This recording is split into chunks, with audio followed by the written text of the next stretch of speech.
এক মর্মান্তিক দুর্ঘটনা। স্কুল ছুটি হওয়া শেষে নদীতে স্নান করতে নেমে ৮ জন স্টুডেন্ট তলিয়ে গেল। তাদের তাদের এখনও খুঁজে পায়নি। তাদের উদ্ধার কাজ চলছে। এখানে প্রচণ্ড মানুষের ভিড়জন দেখার জন্য। তো ঘটনাটা ঘটেছে বিননগর গার্লস স্কুলের পেছনে। সেখানে প্রচণ্ড নদী ডিপ আছে, সেখানে স্নান করতে নেমেছিল ৮ জন স্টুডেন্ট। ৮ জন স্টুডেন্টের মধ্যে তাদের আর বাড়ি ফেরা হলো না। খুব মর্মান্তিক দুর্ঘটনা। খুব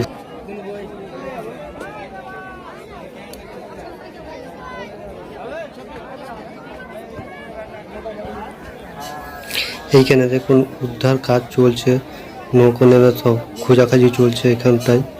তো এই যে সেই স্টুডেন্টদের সাইকেল, এখানে 4 জনের সাইকেল আরও রয়েছে, 3 জনের সাইকেল তার পরিবার নিয়ে গেল। তো তাদের বডি এখনও পাওয়া যায়নি, এখনও তাদের খোঁজাখুঁজি চলছে। দেখা যাক কতক্ষণের মধ্যে তাদের বডি পায়।